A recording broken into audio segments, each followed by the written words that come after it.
We can begin chapter 43. This is after we've completed discussing all that has relevance to Yitzis Mitzrayim, the exodus from Egypt. There's some specific statements which are mentioned throughout the Talmud regarding the redemption from Egypt. The Garsin b'B'Sarasota, Dosher b'Akiva, Reb Kiva had lectured in the merit of the righteous women of that generation. Nigalo Yisrael Mitzrayim, the Jewish people redeemed from Egypt. What did these righteous women do that was so special that in their merit we merited redemption? When they would go draw water, to take water out to the fields to their husbands, God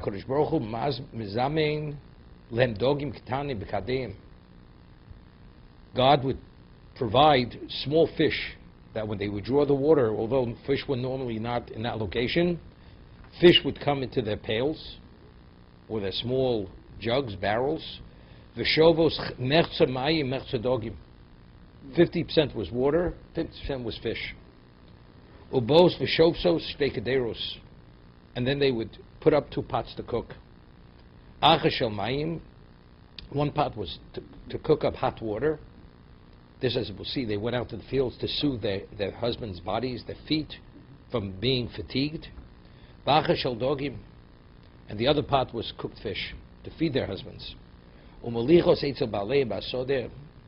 they would transport these barrels, small barrels, out to the field to the husbands.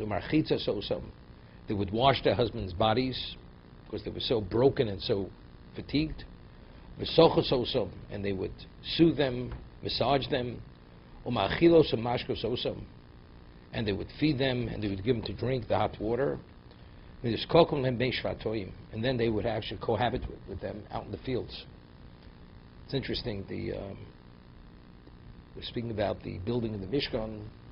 So the Torah tells us that one of the vessels in the Mishkan was the kior, was the laver. And the laver was made of copper and was made of maros hatzovos. The mirrors hatzovos. So Rashi says Chazal, that due to these mirrors, that's why we have the legions of Jews who left Egypt. Because if the women wouldn't have enticed their husbands, they took these mirrors and they would look in the mirror together to her husband, and she would say to her husband, who's more beautiful, who's more attractive, you or I?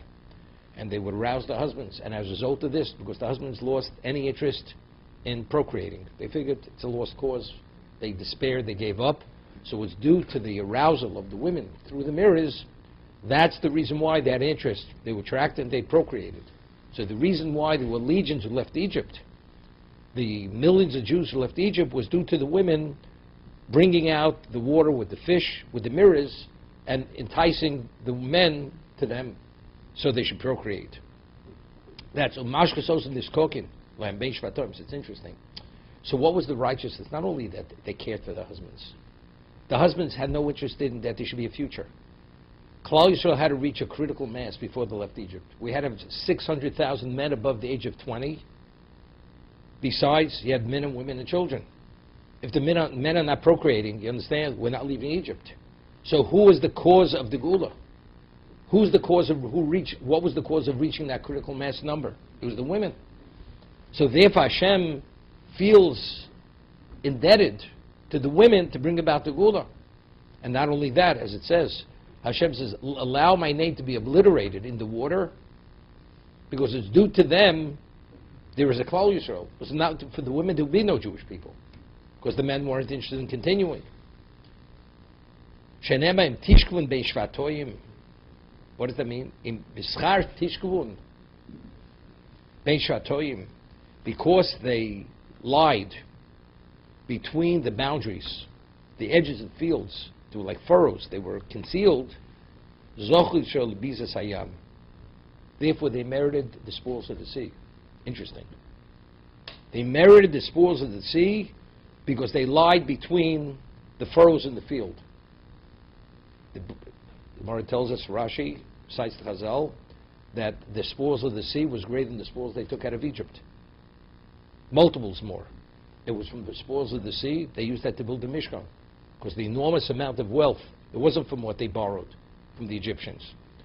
The Medrash tells us that when the Jews left Egypt, there's a question, minimally each Jew had 10 pack animals, of donkeys loaded with gold and silver.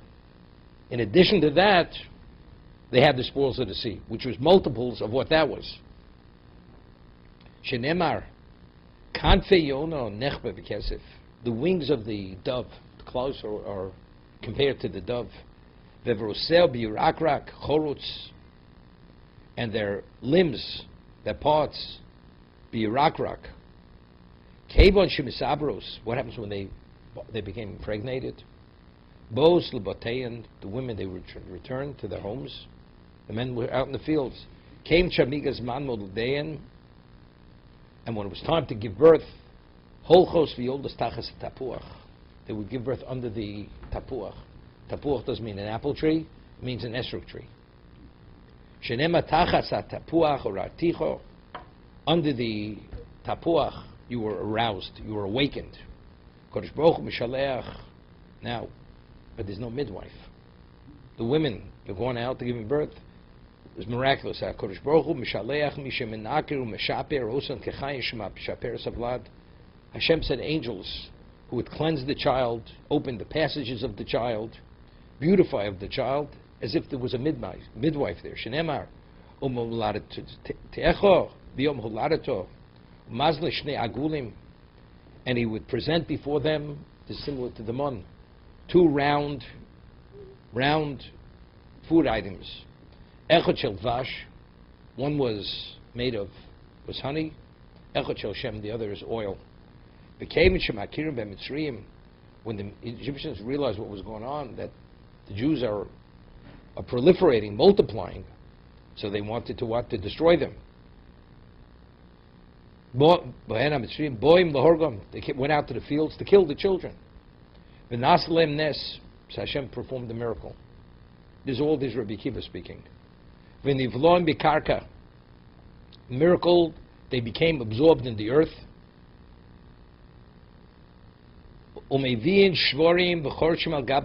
This is the Nazis. It was known that the Jews, when they left the ghettos, the Jews every Jew had some heirloom, silver, gold, and they buried it in the ground because they had in mind after the war they'd come back. Unfortunately, many did not come back. So they took iron spikes, the Nazis, and they pushed it into the ground because they figured how deep could have they buried it? And if it would hit something, they understood it hit pay dirt. That's what they did, Yamach Shemim, the Nazis. Of course, much of it was hidden, they didn't find. So they did the same thing. They came with plows that the children, they figured by plowing with this metal iron bar going into the ground, they tear the children. They'd kill them in the ground. That was the intent. And after the Egyptians would leave, they would actually blossom. They would sprout like a sprout out of the ground. The children would come out of the ground. They would proliferate. They would come out like the vegetation of the field. And once they would mature, they would come in flocks. The children would come back from the field in flocks to their homes. Meaning the mothers left. Hashem would provide all this care, and the children would come and know. It's interesting. They would know exactly which home to go back to. Shenemar, vatirbi vatigdali. You increased, you matured. Vatavoi badi adoyim, shodaim nochonu, fully developed. Ushenigla kodesh baruch halayam. So these children were exposed to miracle, to angels and to the Shekhinah. Kodesh Baruch provided all this. So when Hashem revealed himself at the sea, Heimi Kiru Tchilo, the children were the first ones to recognize Hashem, because they were already exposed to this previously. Shenema Zekil in Vadeu, this is my God and I will extol him.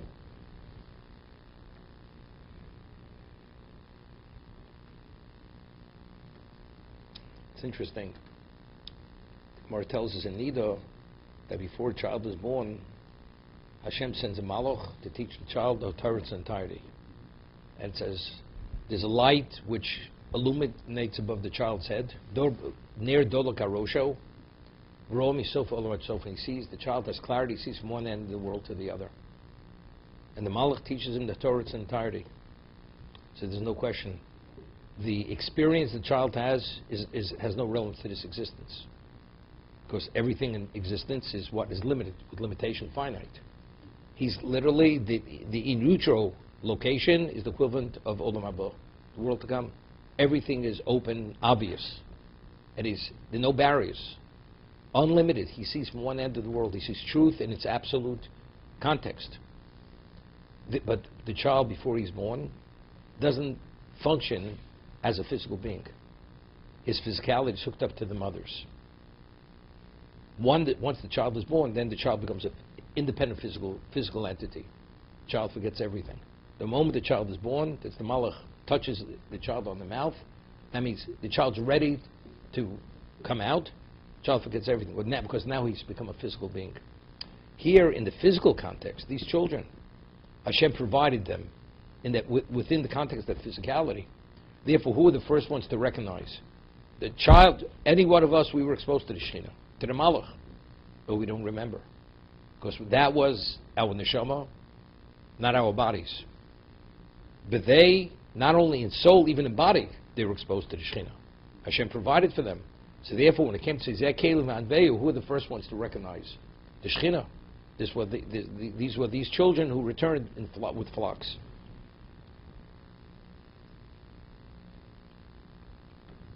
Could you imagine telling it what's Gemara to some modernized Jew? That's a bunch of nonsense. Mahavdil. No. You mean I should take this as reality? Mm-hmm. Yeah. The year so-and-so made $6 billion in a week. Oh, that you get all excited about. That's reality. Yeah, you wish you could be the one to make that.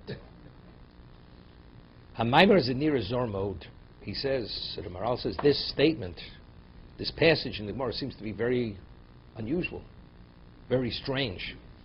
Omna Pirzeh HaMaimer Yudua Kashetovin is Dvarenu, but he says, but the understanding of this passage, of this statement, is known if you understand what we have to say. I mean, if you understand something, it's not strange.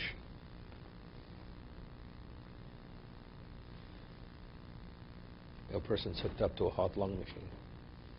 That looks strange.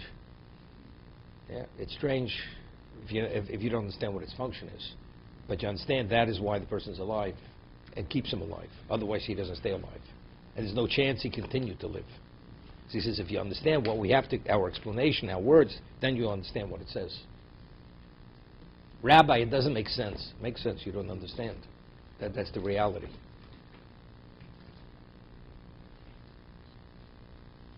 She'inyan hanesu dover bilti TV. What is miracle?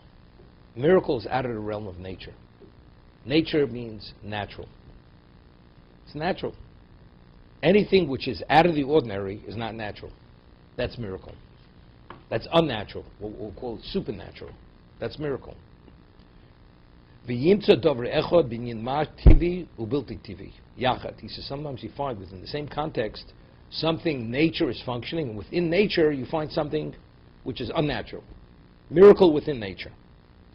Therefore, afim hoyanimtza b'mateva k'moshu b'shar b'nei odam, they're born as normal children. Now, how does a child go into the earth? How do you survive it? Hoyanasa nes b'tzad bilti tivi, hoyanivlon bekarka. They were actually swallowed up, absorbed in the earth. We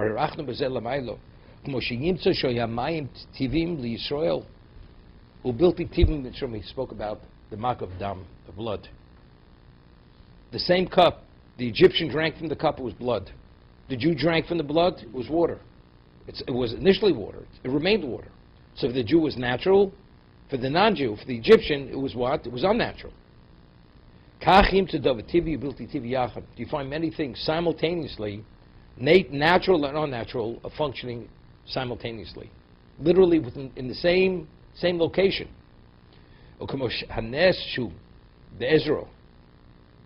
Excuse me, Bazoro. It says in the Mishnah Pirkei Avos, one of the miracles that happened to Beis Hamikdash, Shoyu mishtachvim revochim. They stood pressed together. They were pressed to such a degree that if you lift up your feet, you'd be held up just by being squeezed between two people. But when they bowed, they prostrated themselves. There was 4 cubits. That's sufficient room to prostrate themselves. Yod nimtza tivi, kamo shehu, ubil tivi tivi, meaning the location they were. Where were they? If you measured the square footage of the Azara, of the sanctuary, that was a reality. So that's natural. But within that natural setting, they were able to prostrate themselves, full length. So we had within a natural setting, you have something unnatural. And I said the walls didn't expand. So therefore, even though they were natural children, they were physical beings, like we are. But yet something unnatural happened, that they were absorbed in the earth. It was a miracle. You find the same thing. The Jews, right, during Choshech. The Jews were able to see. The Egyptians couldn't see. How's that? Is there light, is there no light? How's that possible? I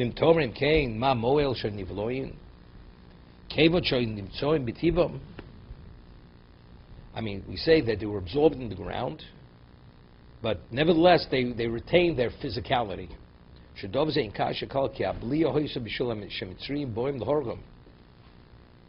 Why were they absorbed in the ground? Because if they wouldn't have been protected, the Egyptians were coming to kill them. Well, Yisrael hisnagdus min Mitzrayim. V'lo hoye hisnagdus hazeh rak dove bilti tivi. Interesting. He says, you have 2 people who are physical beings, and they stand up against one another. They're both within the same plane. So therefore, there's an opposition. One is opposed to the other. The question is who's going to be victorious over the other? Why is it a question? Because you're both on the same plane. What about if the person who's natural takes on an unnatural posture? There's no longer opposition. I exist now on another plane. Your plane is not my plane. We're a different plane. It's the Maral. Lo hoye snagze rak dovi bilti tivi ki tivam ein snagdus. V'akol b'shovi yach b'fi hateva. U'lefichach lo hoye snagdus hazeh rak bilti tivi. He's saying a little different. He says the only reason why they came to kill them because they saw there was something unnatural. Kasher hoya belio vilti tivis. That's what he says. He says, I explain. Once they were absorbed in the ground, which is not natural. Lo nipsis nagdus lem. There's no opposition anymore. They were helpless. Well, really, because they were helpless. They were helpless because. V'od kasher nivlom bisnagdus bilti tivi. Bilti tivi ha bilti tivi gover ala tivi. V'yosa elyon b'malo lo yochel lehem. Supernatural supersedes natural. V'yanes hazeh hu bilti tivi imasho yenishar ateva hu dover amiti bein sofek. He says that's what you find within nature. You're able to have miracle affecting it simultaneously. He says vein laharch b'zerak bin tovin etz asher lefanecho. He says he doesn't want to speak about this concept anymore, but this is important, which he's about to present. True principles will reveal to you. Will reveal to you certain true concepts. Will reveal many things when you will understand the truth.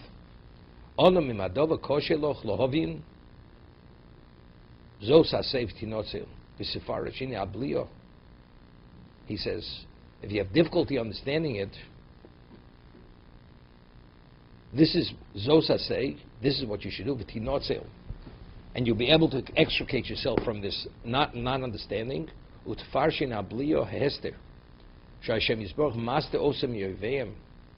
blio?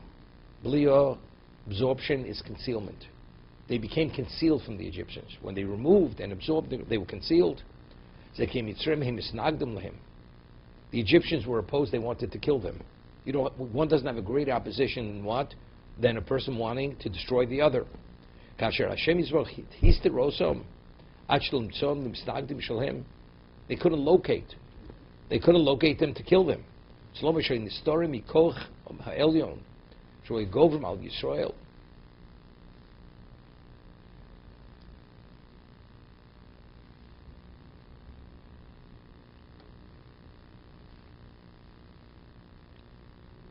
ודוב זה נקרא בלי בקרקום שהסתר הזה כאילו נברא באדמה שאין באודום להפסיד מכלולום.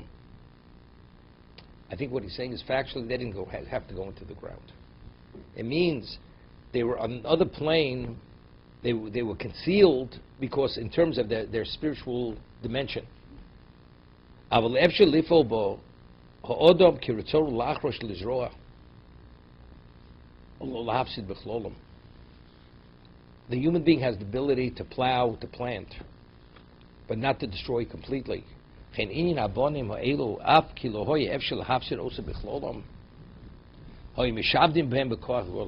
even though they couldn't kill them, but what did they do to these children?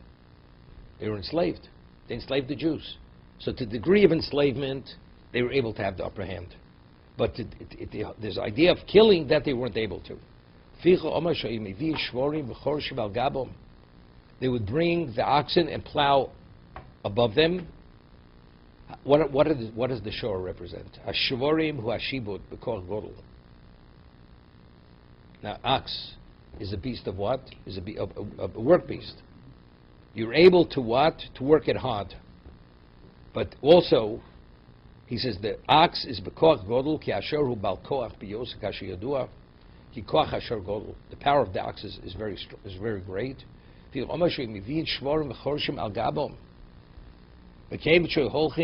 when they left, they would sprout out of the ground.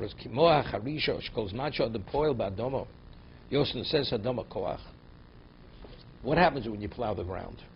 You activate the nutrients in the ground that it should give forth its strength. So the plowing is not only to trap the seed under the ground. When you loosen the earth, you break the earth, there's an activity within the nutrients in the earth which will nourish and interact with the seed that's in the ground. But who's able to activate that? Only with the power of the ox, because the ox tears up the ground with this force. Ki adom hi koshe. The earth is hard. V'kashe ovdin also. Mizakin koshi chomer hadoma. When you plow it, what is it? You ever see a cultivated field? It's beautiful. Even. The earth is even. Why? Because you've softened it. Before it's hard, it's crusty. But once you've gone through with the ox or the plow, you've softened the hardness. That's the chomer, that's the earthiness of the earth. And once you've removed some of its earthiness, the hardness, now the earth gives forth its power.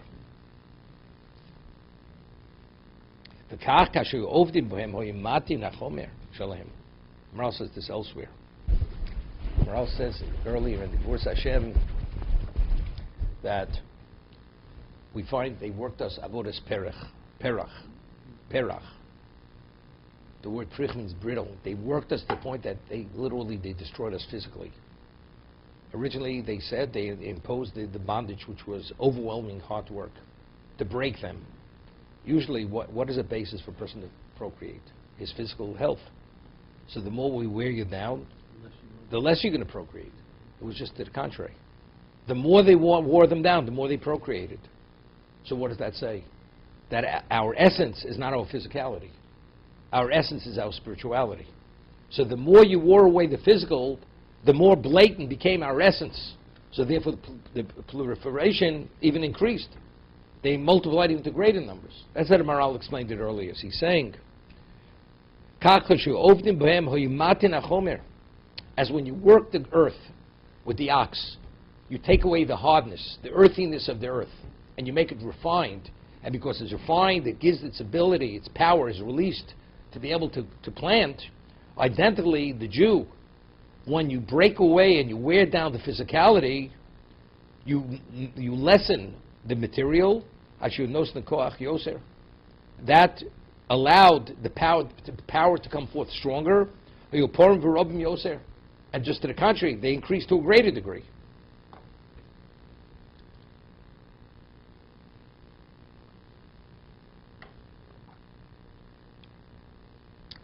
Morale had brought a measure, an argument.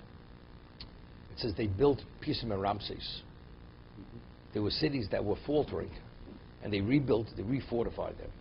So there's an argument, the Gemara, when they built, what's the whole idea of rebuilding these cities, these fortresses? So it was to prove a point. Paro held that the Jews are no different than any other nation. Kodesh Baruch says they're different. They're not a physical people. Now, anything spiritual, there's a principle Morale says many times, anything spiritual cannot be quantified. Anything in the physical realm is finite. So if it's finite, you can quantify it. Something which spiritual is unlimited can't be quantified. If we are a spiritual people, we cannot be quantified. Cannot be quantified. Even though you count numbers, but that's not who we are. You save one Jewish life, you save the whole world. What are you talking about? You have a productivity of what? Of 8 billion people. One Jew has greater value than 8 billion. So in what context are we speaking? In the spiritual, innate value. Right? So therefore, if you save one Jew, it's like saving a whole world. Because the Jew's value cannot be quantified. It's unlimited. Because it's spiritual.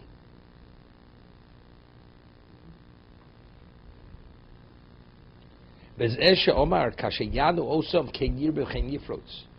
says, as they afflicted him, they increased even more. They became more fruitful. So I was telling you about the fortified cities. So he cites a medrash. The medrash says that as they completed the city would crumple.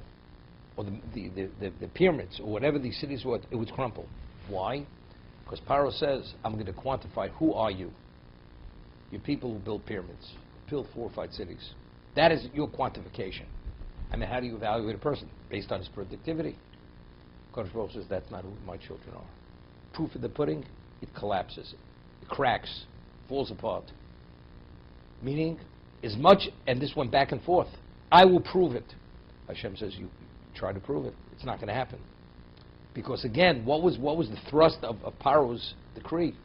To prove his point that we're physical people like the rest of them. Hashem says, my people are not physical, they're spiritual. Okay? So all this he's saying is really an allegory. That the children went into the ground, they brought oxen to plow. No.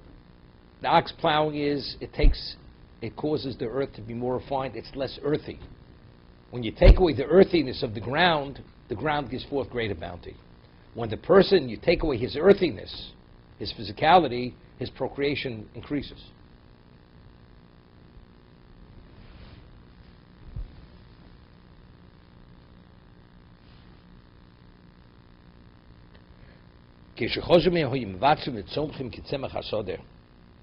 When they would return, they would actually sprout like the growth of the field. If the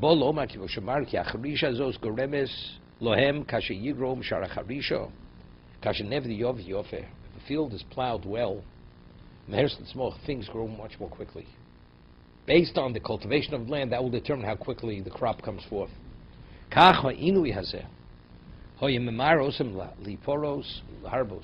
Identically, this affliction that they afflicted him gave him a greater capacity to become fruitful and to multiply.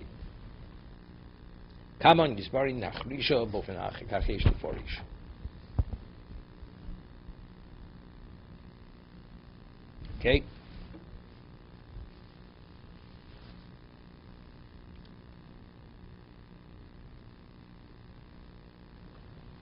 It's interesting. What's the name of the Chofetz Chaim?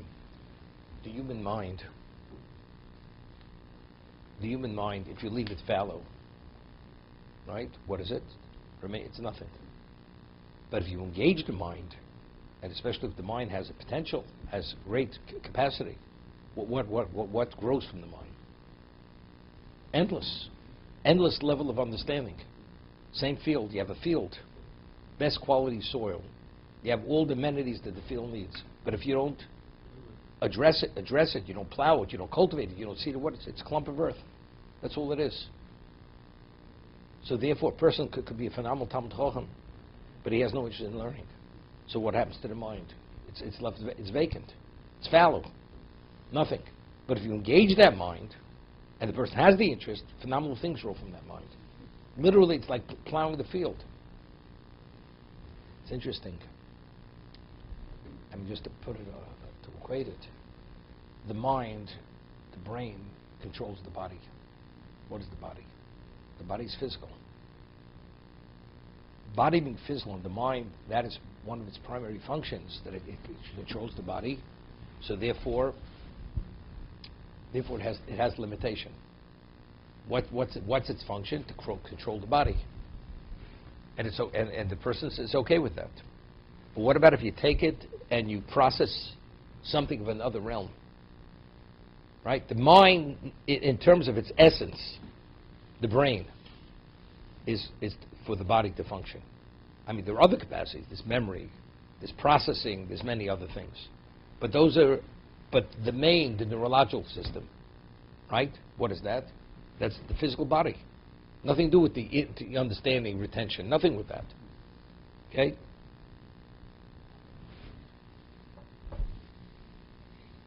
So what I'm saying is, so the mind basically is an earthy faculty. Earthy faculty. Of course, that controls the body. So what do you have to do to make it into a spiritual faculty? You got to cultivate it. You have to engage. At first, you don't understand anything. But you absorb the information. Omnam asher hu borur v'nochum, he says, however, this is absolutely correct and clear. Vasher amarnu malo ki hi b'liya hazos lo inyan bilti tivi kamo she'isbayer. This is unnatural. Children should be absorbed into the ground. Masher amu b'shul noshim tzidkoni shebedor nigalu.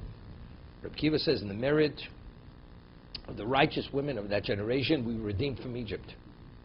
Uremez nifla ma'od, hear this? It's an allusion to something which is wondrous, very wondrous. He writes ma'od twice. Ki kasher hoy mishtokigim ma'od hanoshim el balein. He says, when the women, they had the desire for their husbands, hoyoldos banim ruim lecherus. They would have children which are what? Which are worthy. They're older children who are worthy of cherus. Where do we find that a woman who truly is dedicated to husband on an intimacy level, that she produces children which are worthy of gula? That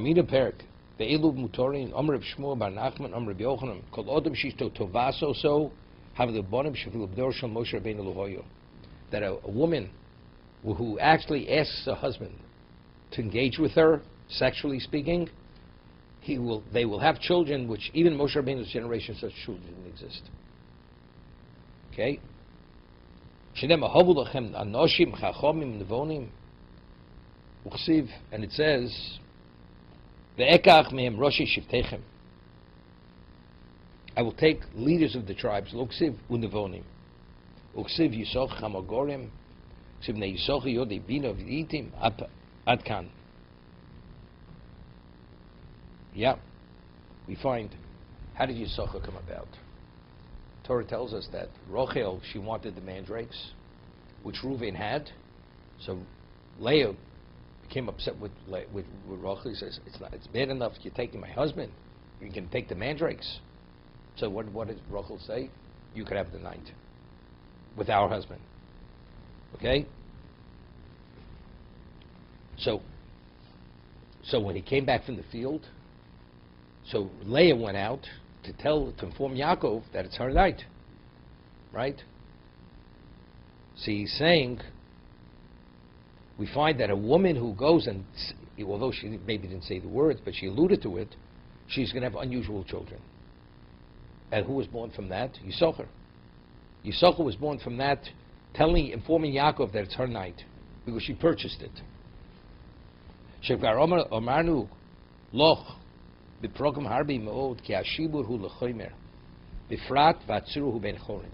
when a person is enslaved, what's enslaved? The body's enslaved. But the tzura, the spiritual profile that the Jew possesses, is not enslaved. I mean, you may suffer because the body's being tortured, but in terms of the essence of the person, that's always a ben chorin. V'kasher hoysa isha mishtokek sel balo, hoya kan hashlomes hachomer b'tzura.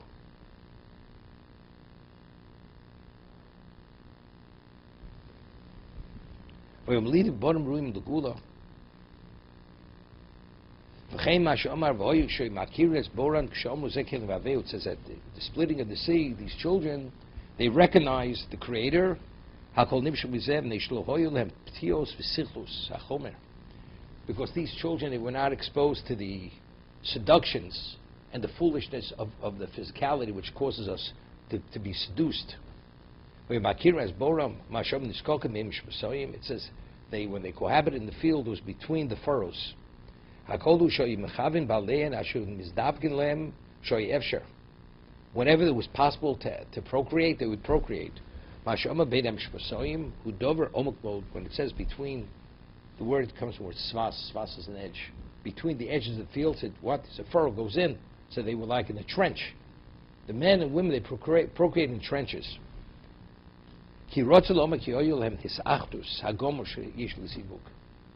That was the ultimate level of unity. Although the unity had to do with the sexual act, but factually at that moment, they were displaying a unity. Through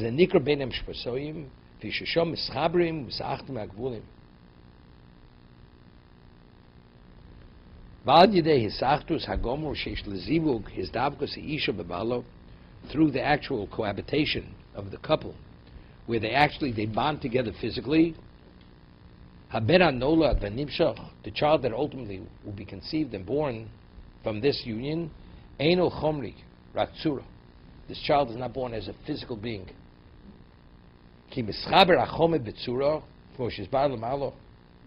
אבל כאשר נחלק החיבור הזה, אז האיש החומריס נעשה ולד חומרי. מאחר שאין כאן הסאחדוס, דובו כחומר בצורה.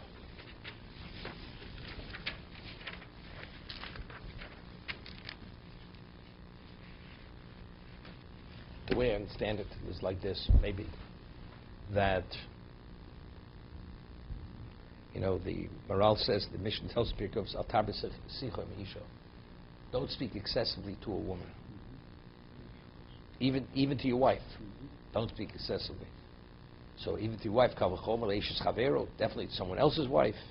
And ultimately a person could end up being Yorish Gehenim. It could affect the person.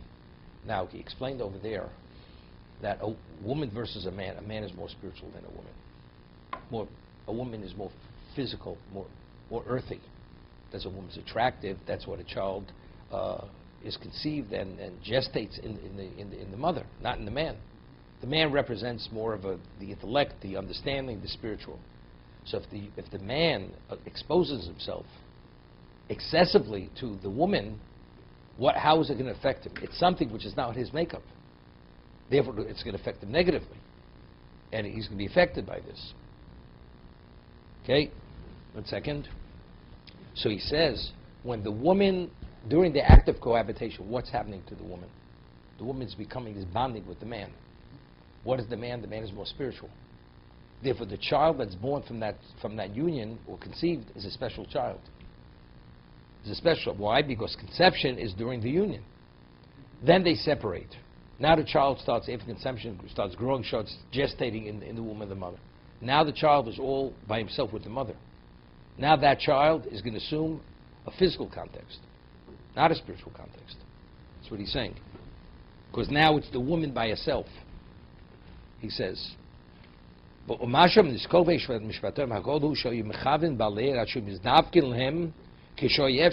to cohabit when it was possible. They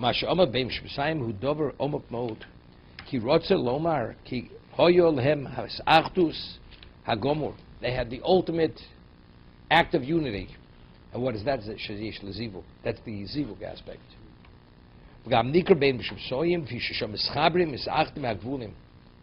told you, mispasham means sfas, the edges. All the edges of the field, they all come together there.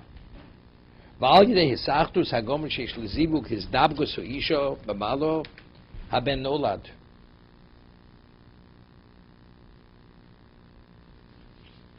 Okay? כי מסחבר החומר בצורה כמו שהסבר למעלה, כאשר נחלק החיבור הזה, what about when they separate? אז האישה חומריס, the woman goes back to her earthly state, ונעשה ולד חומרי, מאחר שאין בו הסאחדוס, דיבוק החומר בצורה. Okay? I think I'm going to stop there.